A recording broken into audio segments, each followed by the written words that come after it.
gotta admit, I'm super excited about it. Oh man, I'm looking forward to it. Today, I'm going to craft a diorama dedicated to one of my favorite RTS games, Battle Realms. But this time, I'm not alone, we have some company. Hey everyone, I'm Ed Del Castillo, creator of Battle Realms, and I'm in this video too. We're going to be talking about Battle Realms, we're going to be going through some of the history, and I'm even going to give you a little tiny bit of a tour of my work environment, of my workspace here, as humble as it is, and hopefully you'll enjoy all of that. Like with all my larger dioramas, I begin with a solid foundation of wood, PVA glue and XPS foam. I used nails to hold the XPS foam in place, allowing me to start shaping the edges to size with my Proxxon hot wire while the glue was still drying.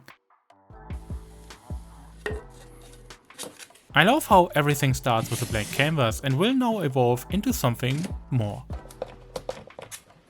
Once everything dried, I marked the height for the frame on each side. But before I move forward with the general layout, I need to get the miniatures ready. Battle Realms lets you choose between 4 factions: the cunning and deadly Serpent Clan, the brutally strong Wolf Clan, the dark and corrupted Lotus Clan, and my favorite one, the disciplined and wise Dragon Clan. Why is that my favorite? Just look at this dude, man! I also discovered this incredibly well sculpted model of Kenji on Cult3D. Run! Shinja's men are coming! He's the lord of the Dragon Clan and led the Dragon Clans fight for survival in the first campaign. Kill your share of peasants and I'll find you a place in Shinja's band. Yeah! Or he slaughters everything. You choose. And while I designed the models in Fusion 360, Ed will tell us a little about them. Yeah, you know, the dojo was one of the first buildings we built. When I was trying to teach everyone how I wanted the game to be different, I was like, no, look, how does a peasant become a warrior? They go to the dojo and they train, and then when they're done training, they are a spearman. The well was our answer to people needing water in places where there wasn't water. There was these areas where rice would grow, and you could actually have peasants go and get water and water the rice to make it grow faster. You had to go get wild horses, you had to bring them to the stables. You had to train a soldier, you had to take the soldier to the stables that had horses in it to get a mounted unit. But the cool thing about that is almost every unit in the game could be mounted. Ah yes, the town square.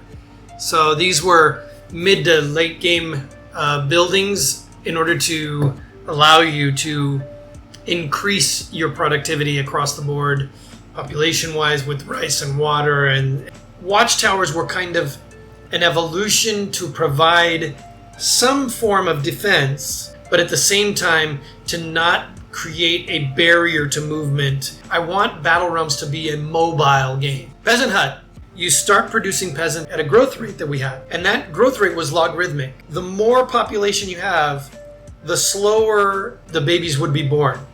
With all the necessary models ready, it's time to fire up the 3D printer, which brings us to this big box and the sponsor of this video, Elegoo. Okay, so what do you need? Everything.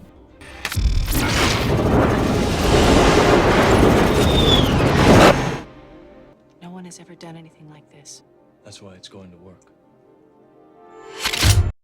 Not only did Misha get a new place to hide, they also sent me their latest printer, the Elegoo Mars 5 Ultra, and a bunch of AK resin. The biggest upgrade has to be the tilting VAT. Instead of just uplifting the build plate, the VAT is tilted to release the print from the film at the bottom. So it takes less force to peel the layer away and decreases the chance of failed prints. Just give me a second.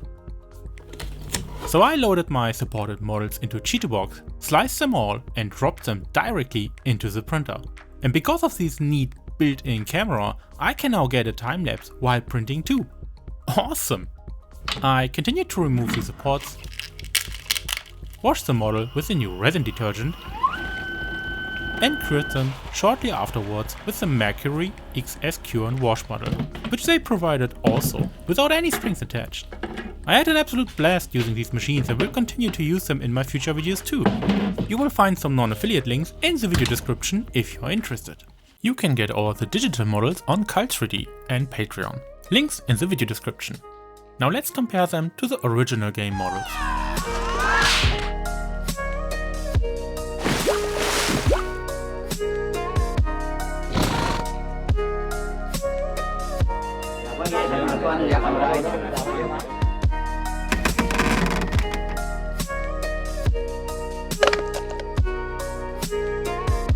I am Kenji of the Serpent Clan, and my ancestor broke the world. Gosh, MiniQuest, he's so good. He's so good at this. To save some time while priming the miniatures, I use double-sided tape to secure them onto a package. This setup lets me easily rotate each figure to any angle needed while I prime them with a brown primer called Zenry Dust. For the layout, I think it would look awesome if you keep the town square and the watchtower on a higher ground, while the dojo sits between them at a slightly lower level. Over here, I'll probably add some water in this corner and dig out a hole for the rice field next to the peasant hut. And while I shape my base, Ed can tell you how he shaped the game. I've always been so very proud of the detail we put into Battle Realms. Even things that we did that were, almost seen as heresy at the time. Like, I always disliked when I built in other RTSs, when I built like a stables, how like a guy on a horse would come out of that. And just like this factory of people, right?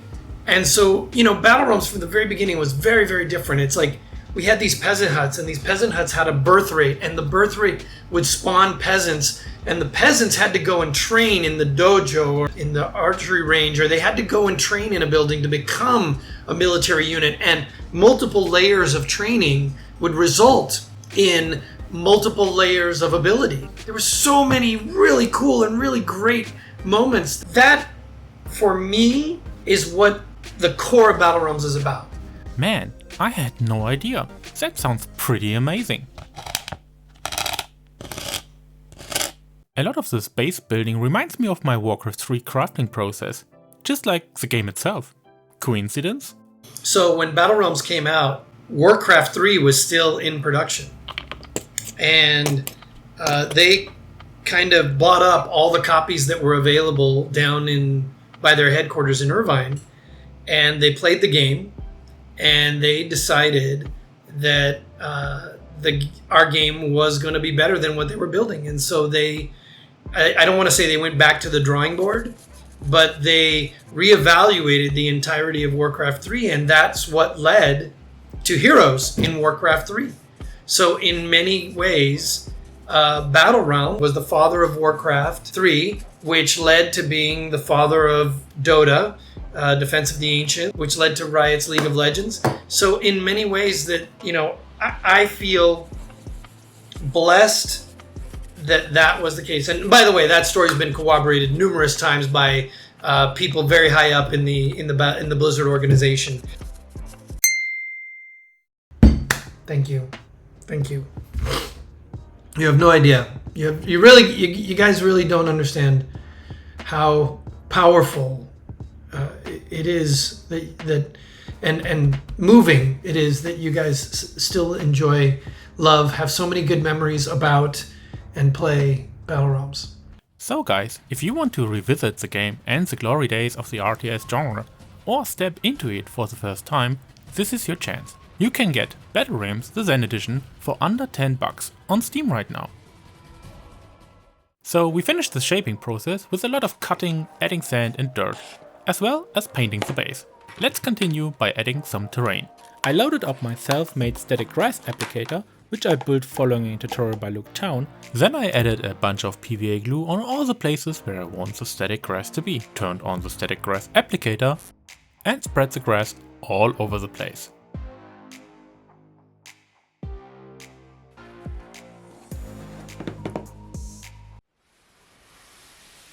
Nice.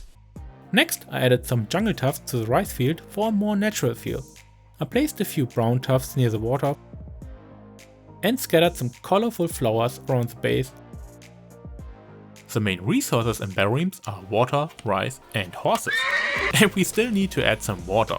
So for the casting mode, I grabbed an acrylic sheet and cut it into 2 parts. My cuts weren't as clean as I hoped, but I made sure to focus on the pre-cut even edge. which is crucial because it will be pressed directly against the other acrylic sheet.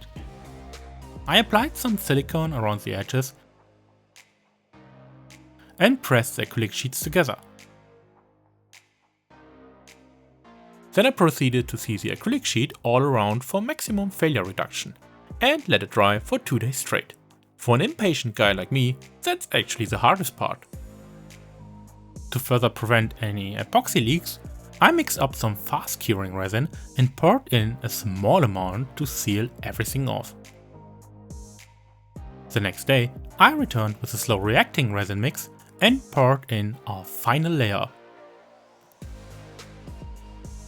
The epoxy needs to cure for 2 days. Let's have a look at Ed's office and all his cool stuff in the meantime. Over here is a plaque I got for launch day.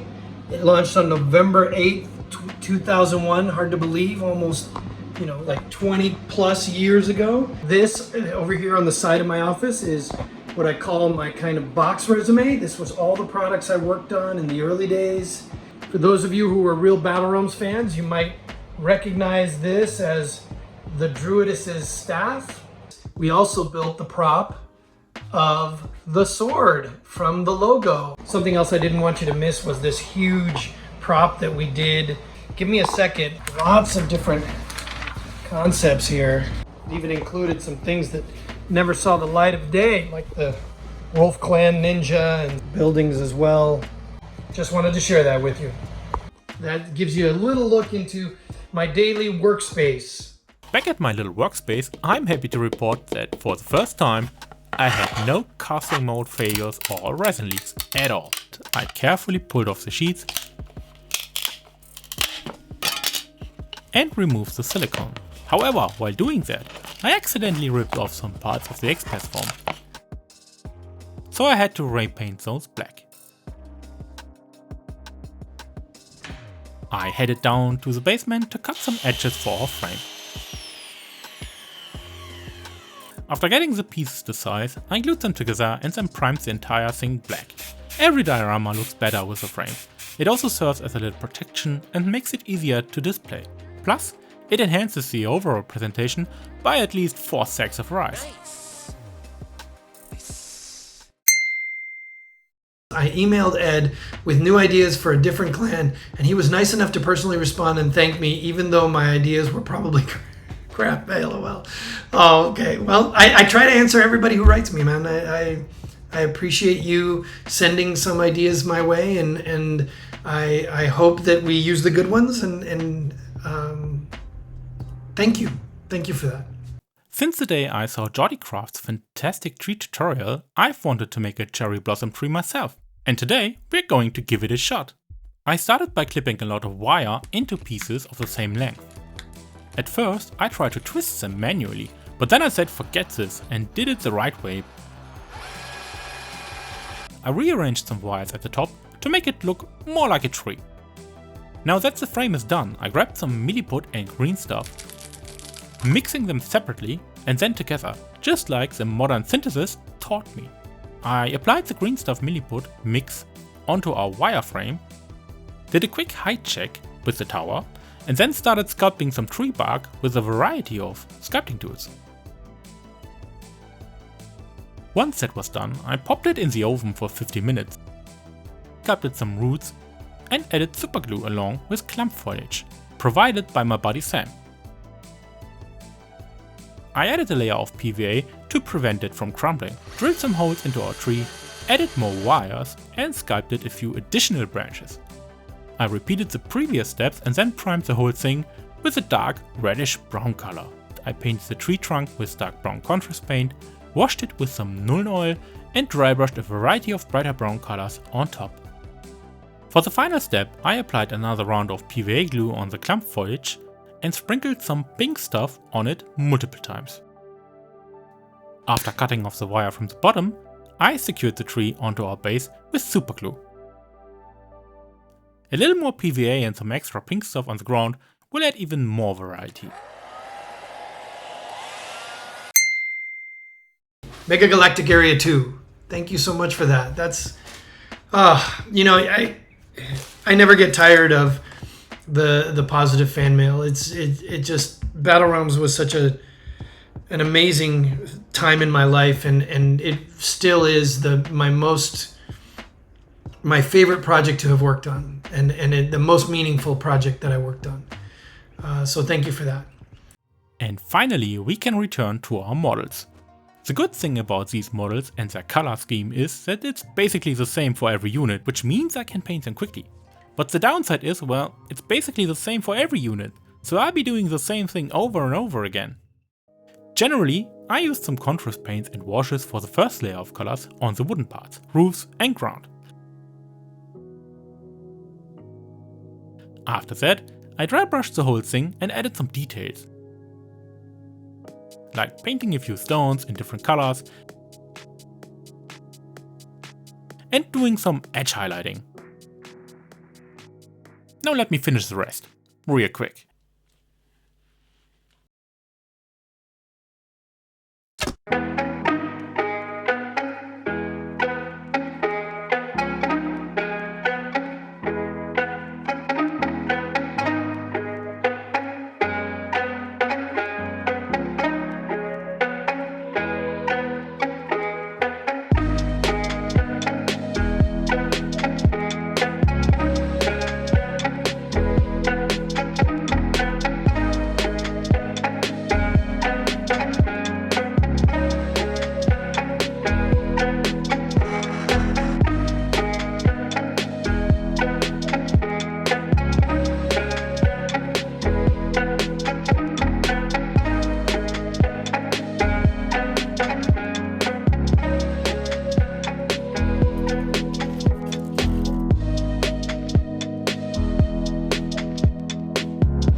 Well, like I said before, the remastered version of the game, the closest thing we're going to have right now is an edition. I mean, as a living game, we'll be putting everything into that and growing that. So if you want to be a part of that process, go download the game on Steam and you'll be and you can stick with us through the whole journey. Now, let's build our little village. Yes, sir. I follow the dragon. Yes. All right. I'm going. I'll do what I can.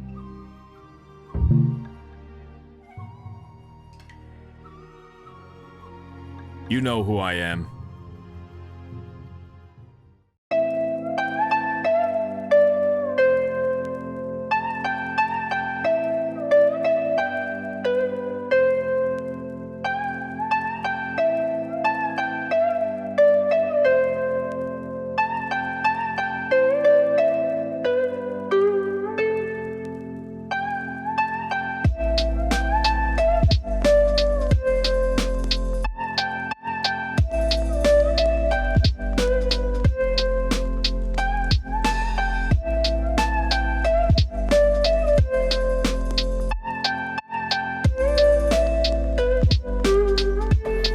Only one thing left to do. Let's send this over to Ed.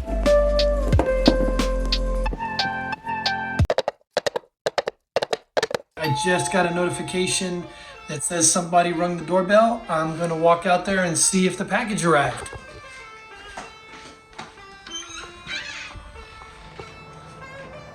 That's my dog Gracie.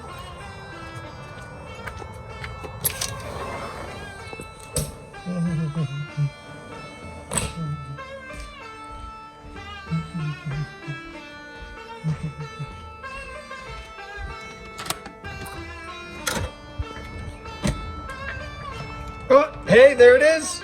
We got the package. All right, it's time for a Battle Realms unboxing.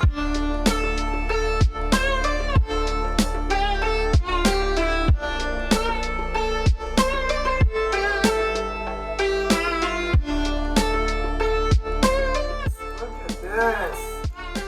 This is so cool. Oh.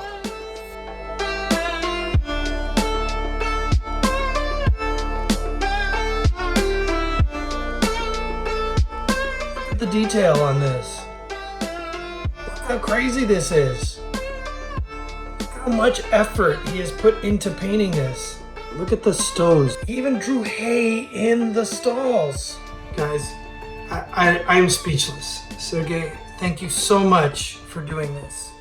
Thank you so much for letting this happen. Okay, so before I go, just want to say a few things.